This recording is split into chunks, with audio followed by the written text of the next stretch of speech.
السلام عليكم المشاهدين، كي راكم دايرين؟ لاباس بخير غايه. سمحوا لي هاد شحال ما حطيت لكمش. غادي اليوم نحط لكم واحد الوصفه نتاع الكحه والبرد. المهم غير ضربه اللي فيه الكحه الصغار وكبار. المهم غير دوك صحاب عامين وهذاك اللي ما تعطيهمش، مع صحاب 5 سنين و7 سنين و8 سنين حتى هما عطيوها لي. مليحه للكبار والصغار. يا خوتي يا خواتاتي، وصفه معجزه للكحه غير ضربه. غادي نقول لكم الثومه الحمراء، ها هي فينا درت 3 تاع الريسان كبار، واللي عندهم صغار غير صغيورين يديروا حتى 5. هادو راهم تشوفي كبار، راني درت 3 كبار حمر، ماشي الثومه الحمراء البلديه. وكاينه نص عسل، كاس عسل حره، وكاينه نص كاس زيت الزيتون حر، ماشي داك زيت الزيتون اللي كتشريوه من تقبلي. هاد الثومه خواتاتي راني مغسوله، غادي نحكها هنايا هكا، تحكيها كاع حنا هكذا. هذه راه غير ضربه للولاد ولا النساء الكبارات ولا الرجال ولا اللي فيه كحه ولا هذاك الضيقه ولا هذه غير ضربه اللي فيه داك ضيق التنفس. ها هي الثومه الحمراء بصح، ماشي الثومه غير تخلطوا وديروا الثوم. واللي فيهم الحساسيه تاع الثومه ما يديروا ما يشربوها. كنقول الناس اللي نورمال ما دير لهم الثومه والو، اللي عنده الحساسيه تاع الثومه ما يديرهاش. يدير زيت الزيتون ويدير العسل وحتى هو مزيان. بصح الثومه عندها واحد الفوائد واعره.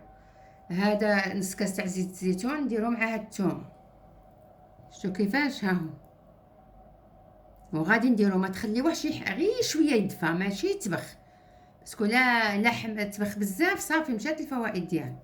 تبقى تخليوه يدفى، غير يدفى شويه غير شويه، غير على جهه ما يسخن داك الزيت، وحيدوه وبلعوا عليه وخليوه واحد شويه. غادي دوك نديرو فوق البوطه غير واحد شويه كي شعلت عليه، مام با 1 مينوت وتحيدوه. ما غاديش تخليوه يتبخ. ها هو نخليوه هكا تحركيه شويه، ما تخليوهش يسخن، باسكو لا سخن زيت الزيتون ما يبغيش يسخن. زيت الزيتون راكم عارفين زيت الزيتون ما خصوش يسخن. انا بغيت غير ندفيه باش هذيك الثومه تخرج، غير يدفى غير شويه. ها هو باسكو زيت الزيتون لا سخنت مشات لها الفوائد ديالو.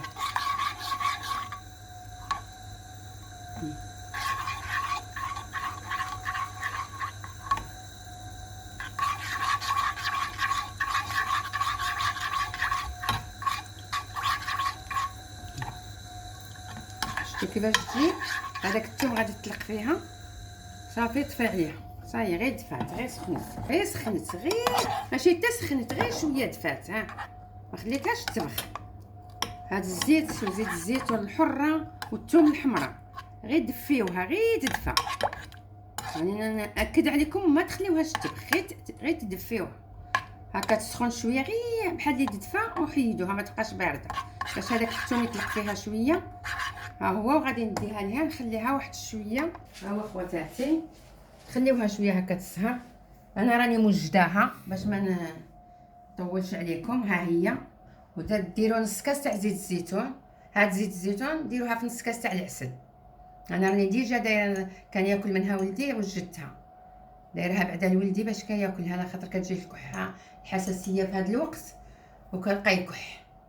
هذه يعني وجدتها له، راه كلا منها ديجا كانت حدا هنا نص كاس زيت الزيتون ونص كاس عسل. دروك هاد زيت الزيتون اللي راها هنايا دوك غير غادي نوريكم. هاني دفيتها وغادي نصفيها، تخليوها قريب 20 مينوت. دوك انا بغيت نوريها لكم يعني باش ما نطولش عليكم الفيديو. غادي نجيب لكم نوريكم كيفاش ديروا. نتوما خليوها 20 مينوت وخلطوها مع هذا. انا غادي نوريكم باش تعرفوا مليح، باش ما تبقاوش عاد تخلطوا. ها هو دوك خليتوها 20 مينوت في المعتال، خليتوها دوك 20 مينوت. انا ديجا لي وجداها خليتوها 20 مينوت. تقبضوا نص كاس، هذاك نص كاس تاع زيت الزيتون داك الثومه، وغادي تصفيوهم. راه قعدت 20 مينوت ولا 10 مينوت هكذا. شوف، وتخليوها ديروا لها هكذا ها هي هكذا هكذا هكذا، كاع تحيدوا هذاك هكا وتحيدوا هذاك هكا، يبقى غير هاد الزيت. شفتوا هاد الزيت تبقى تخلطوها مع هاد العسل. ها ديروا لها هكذا، هاد نص كاس تاع العسل، وتقبضوا المعلقه وتخلطوه. ها شفتوا كيفاش ديروا؟ ها تخلطوه مع هاد العسل حتى يتخلط مليح هكذا. هذا تحيدوه من هنا صافي، يبقى غير هاد العسل تحركوه مليح مليح مليح حتى يتخلط مع هذاك العسل اللي راه هنايا. ها هو خواتاتي، راه واحد الفائده فيه ما نقول لكمش. تحركيه مليح وتبلعي عليه وديري معلقه صغيره عند راسك، تقايمين تنوضي من النعاس تضربي معلقه. ها بحال هكا دركي معلقه صغيره. خصنا نجيب معلقه صغيره، ولا كانوا كبار ديري حتى معلقه كبيره معليش. معلقه اللي كان عندكم ولادات صغار تعطيهم معلقه. هاني غادي نقول ولا كانوا كبار ولا الناس كبار تقدري تاكلي معلقه كبيره الصباح ومعلقه عشيه، ومعلقه من تنوضي قبل ما تفطري ضربي معلقه، من تبغي تنعسي معلقه. هيا غادي ندوق معاكم. ها هو، بسم الله بسم الله. والصباح معلقه وعشيه معلقه. الكحه ما تبقاش لا للصغار ولا للكبار. نعاود لكم، راني درت نص كاس تاع زيت الزيتون، زيت الزيتون الحره، درت 4 تاع الفصوص تاع الثوم، ديري نص كاس تاع العسل الحره. شوفوا شي واحد اللي يكون فيها تعطيكم العسل الحره، ما تجيبوش ديك العسل السكر وتقولوا ما بغيناش. لا، خصها زيت الزيتون معصوره، وخصها العسل تكون تاع النحل الفري الحر. شي واحد اللي يكون يخاف الله تشريو عليه، تكونوا تعرفوه. وديروا نص كاس عسل ونص كاس زيت الزيتون و4 تاع الفصوص الثومه الحمراء، وغير يدفاو شويه في زيت الزيتون. تخليهم حتى واحد شويه، واحد 10 مينوت ولا 20، شحال ما عندك نتاع الوقت، وتخلطيها مع داك نص كاس تاع العسل وتحركيها مزيان، وديريها عند راس ولدك الصباح من ينوض يضرب معلقه، ولا بنتك ولا نتيا. وفي العشيه من تبغي تنعسي ضربي معلقه كبيره. ويا خواتاتي الكحه ما تبقاش تدور عليكم نهائيا، مجربه.